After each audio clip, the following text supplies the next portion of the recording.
Welcome back to Self-Built. Today we're going over some exercises to target the forearms, make them stronger and make them bigger. So we're going to look like Popeye. So you're ready to get your spinach right here? Let's get after it. I'm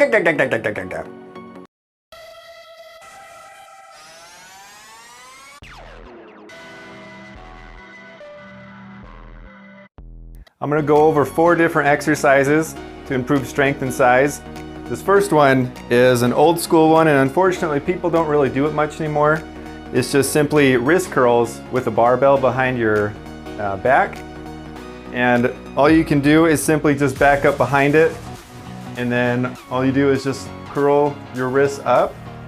Now I like to put a little twist on it, so instead of just going just like this, I'll also let the bar open up in my fingers.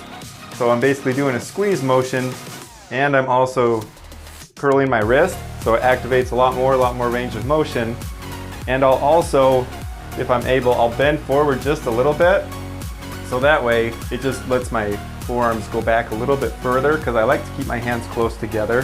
That's just my preference. You can go wide, but I feel like for me, when you keep it close against your butt, it just isolates and makes it so your forearms have to work harder. So let me show you how it works. All right, so I'm ready to go. Just need to turn around. One thing I like to do, if you're gonna plan on opening your fingers and letting it roll to the very tips, is make sure you've got some safety measure. Otherwise, if you go too far or if you fail, it's gonna fall and make some noise, cause some damage, might hurt yourself. So keep that in mind. So I'm just gonna show you like this. You wanna make sure you're even on the bar, otherwise you're gonna be rocking all over the place. So let's see if I can get it right the first time. So I've got it. I'll kind of lean forward enough to where my fingers are in an open position to where this is as far as I'll go. And then I'll squeeze my hand close. So I've got that first part. And then curl the wrists up. So it gives you a whole lot more range of motion. Just like that.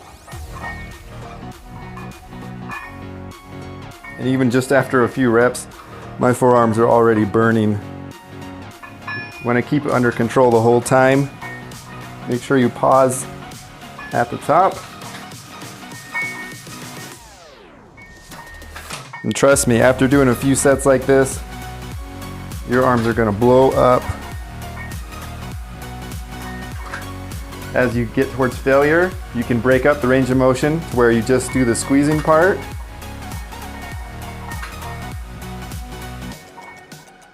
And then when that's failed, you can just get a couple extra curls out, and that's it.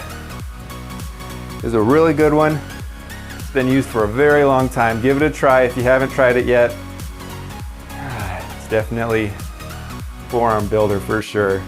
Exercise number 2 is basically the opposite of what we were doing. So we were curling this way, now we're gonna curl this way. I'm gonna use a cable. So I've got my cable here attached to the lower part with just a handle. Any handle will do. And what I like to do is, so all you do is simply curl just like that. Now I like to support my wrist with my other hand just because it helps it so I'm not thinking about this part of the forearm as far as the curling part, which, I mean, more activation better, but my focus is to just work on these muscles right here. So I'm gonna support it, and your grip can kind of change how you feel it.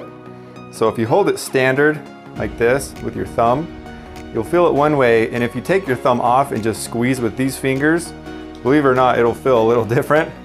So you can play around with both, just like this. You wanna keep it under control, nice and slow. You wanna squeeze at the top. This is a motion you don't really do very much in real life, where you're curling your wrist back. So you don't need much weight. And then you can also put your thumb on top and see how that feels. To me, it makes it a little bit more challenging, but I like challenges. But you just want to keep up fairly high reps, make it burn. Whew, simple enough, right? For the third exercise, you're gonna need your handy dandy DIY adjustable dumbbell. It's like a tongue twister, say that 10 times fast in Chinese. Anyways, what you want to do is just put any weight on here, and the handle is what's going to be the real grip strength tester on this one. We're going to use a 2-inch handle. So we're just going to connect it like so. It'll work for me. Be just like this. And I'm not going to be doing any curling or anything. It's just going to be a static squeeze. It's just going to be a good pinch strength. As you can see, my hand does not fully cover it. It's close, but it's a lot thicker than a bar that my forearm is used to. It's about twice the size. So anything that your body's not used to is a great challenge for it. So I'm just going to load up some weight and just do some static holds. Okay, so there's a couple different grip types you can try. You can try just the normal squeeze, pinch grip. You can also do the monkey grip where you keep your thumb under. So you can try a couple different ways, and it's just kind of fun. Something usually I don't do very much. So you'll just want to lean up with it, make sure you're holding it. Just stand and squeeze as long as you can. And then as it's gone, just let go and do the other one. This one, I'm going to do the monkey grip just for fun. Oh. And monkey grip for me is a lot easier just because you're just working totally different muscles, but it's still a challenge. So I'd recommend do both. If you don't have weights, you can use a 5-gallon bucket. Basically, all you need is just a fat handle. So I hope that helps you out.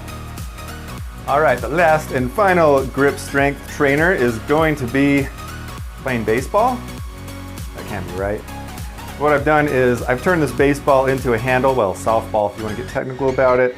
Anywho, all you have to do to make any sort of fun handle that you want to do is just put an eye bolt through it. You can see I've got it just like this, and I can just attach it to that same apparatus that we were using, the DIY adjustable dumbbell. And what I like to do with this is I put a washer behind it just so it spreads out the pressure. So if I'm doing heavier weight or if I'm doing pull-ups, it's not going to rip all the way through. Just keep that in mind. And when I'm going to do this type of training, I'm going to be putting my hand over the bolt and washer.